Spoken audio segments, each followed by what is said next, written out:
அதிமுகவுக்கு நாளுக்கு நாள் பெருகும் மாற்றுக் கட்சியினரின் ஆதரவு. சென்னையைச் சேர்ந்த திமுக, அமமுக உள்ளிட்ட கட்சிகளில் இருந்து விலகிய நிர்வாகிகள் அதிமுக பொதுச் செயலாளர் முன்னிலையில் கழகத்தில் இணைந்தனர். மறைந்த தேமுதிக நிறுவன தலைவர் விஜயகாந்த் உருவப்படத்திற்கு அதிமுக எம்பி சி.வி. சண்முகம் மரியாதை. விஜயகாந்த் குடும்பத்தாருக்கு ஆறுதல் தெரிவித்தார்.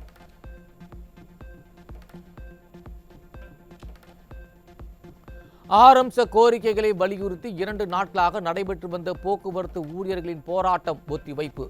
பொதுமக்களின் நலன் கருதி போக்குவரத்து ஊழியர்களின் போராட்டத்தை தற்காலிகமாக திரும்ப பெறுவதாக சென்னை உயர்நீதிமன்றத்தில் தொழிற்சங்கங்கள் தகவல். போக்குவரத்து தொழிற்சங்கங்கள் வைக்கும் கோரிக்கைகள் மீது அரசு பிடிவாதம் காட்டக்கூடாது. தமிழக அரசுக்கு சென்னை உயர்நீதிமன்றம் அறிவுரை.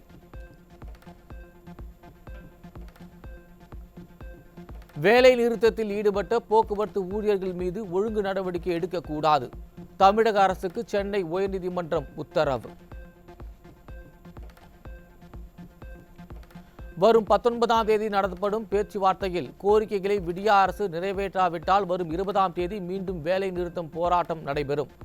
நாளை முதல் போக்குவரத்து ஊழியர்கள் பணிக்கு திரும்புவார்கள் என அண்ணா தொழிற்சங்க பேரவை செயலாளர் கமலக்கண்ணன் பேட்டி.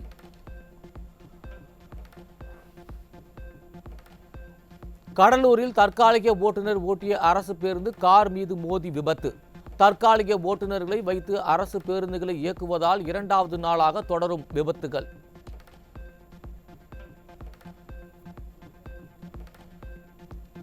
தற்காலிக ஓட்டுநர்களால் இயக்கப்படும் பேருந்துகளில் பயணிக்க அச்சப்படும் மக்கள். போக்குவரத்து தொழிற்சங்கங்களின் கோரிக்கைகளை நிறைவேற்றாமல் பயணிகளின் உயிரை பணயம் வைக்கும் விடியா அரசு.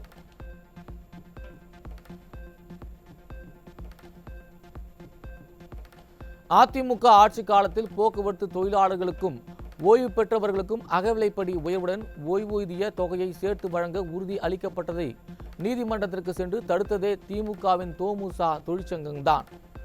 4 அல்லது 5 தவணைகளில் தருகிறோம் என அப்போதைய போக்குவரத்து துறை அமைச்சர் எம்.ஆர். விஜயபாஸ்கர் உறுதி அளித்ததையும் தோமுசா தொழிற்சங்கம் ஏற்கவில்லை என அதிமுக பொதுச் செயலாளர் எடப்பாடி கே. பழனிசாமி குற்றச்சாட்டு.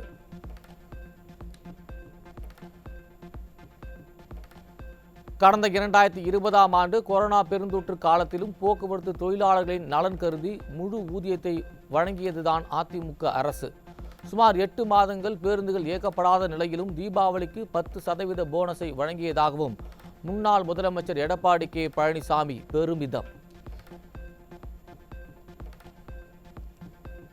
பாரம்பரிய விளையாட்டு மற்றும் பண்பாட்டின் அடையாளமான ஜல்லிக்கட்டை தகர்க்க நினைத்தால் பின் விளைவுகளை சந்திக்க நேரிடும். எதிர்க்கட்சி துணைத் தலைவர் ஆர்.பி. உதயகுமார் எச்சரிக்கை.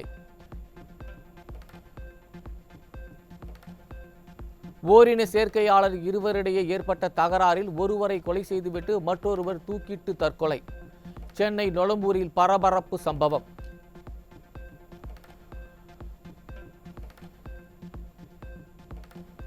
திடீர் மழையால் நிலக்கோட்டை அரசு அலுவலக வளாகங்களில் தேங்கிய மழைநீரால் ஊழியர்கள் மற்றும் பொதுமக்கள் கடும் அவதி. விடியா ஆட்சியில் அரசு அலுவலகங்களிலேயே தண்ணீர் தேங்கும் அவலம். திட்டமிடாமல் அமைக்கப்பட்ட மழைநீர் வடிகால் பாலத்தால் 350 ஏக்கர் நெற்பயிர்கள் சேதம். அறுவடைக்கு தயாரான நிலையில் அழுகி வருவதால் விவசாயிகள் வேதனை. கனமழையால் வைகை ஆற்றில் வெள்ளப்பெருக்கு. மதுரை சிம்மக்கல் தரைப்பாலம் மூழ்கியதால் வாகன ஓட்டிகள் அவதி.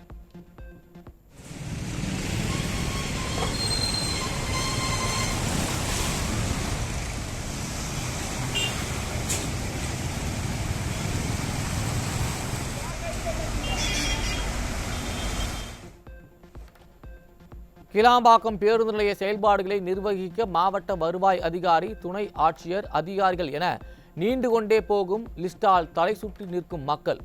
ஒரு பேருந்து நிலையத்தை நிர்வகிக்க இவ்வளவு பொறுப்பாளர்களை நியமித்தது தமிழக வரலாற்றில் இதுவே முதல் முறை என விமர்சனம். மீண்டும் பூதாகரமாகும் முரசொலி பஞ்சமி நில விவகாரம். பட்டியலினத்தோர் ஆணையம் புதிதாக நோட்டீஸ் அனுப்பி விசாரணை நடத்த சென்னை உயர்நீதிமன்றம் உத்தரவு. முரசொலி பஞ்சமி நில வழக்கை தேசிய பட்டியலினத்தோர் ஆணையம் விசாரிக்க அனுமதி. தடை கோரி திமுகவின் RS பாரதி தொடர்ந்த மனுவை தள்ளுபடி செய்தது உயர்நீதிமன்றம். பட்ஜெட்டில் வெளியிட்ட அறிவிப்புகளை அமல்படுத்துவதில் சென்னை மாநகராட்சி மெத்தனம். 82 அறிவிப்புகளில் 57 பணிகள் ஆமை வேகத்தில் நடப்பதை கண்டுகொள்ளாத மேயர் பிரியா.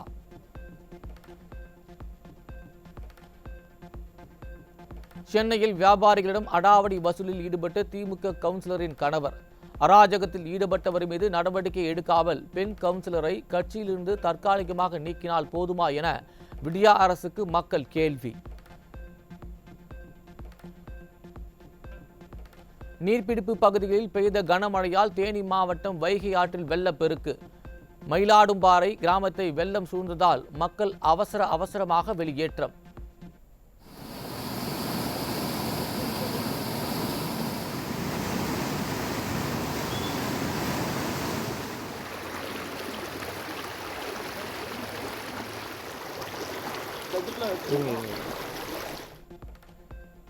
திமுகவினரால் தொடர்ந்து அவமானப்படுத்தப்படும் திருவள்ளூர் மாவட்ட ஆட்சியர். அரசு நிகழ்ச்சியில் ஆட்சியர் பிரபுசங்கரை பின்வரிசையில் அமர வைத்த விடியா அரசின் அமைச்சர்கள்.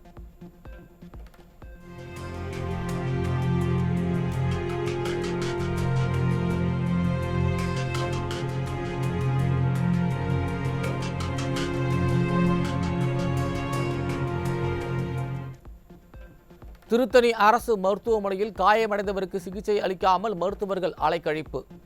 ஆம்புலன்ஸ் இல்லாததால் மூச்சுத்திணறல் ஏற்பட்ட சிறுமி 1 மணி நேரத்திற்கு மேலாக காத்திருந்த பரிதாபம்.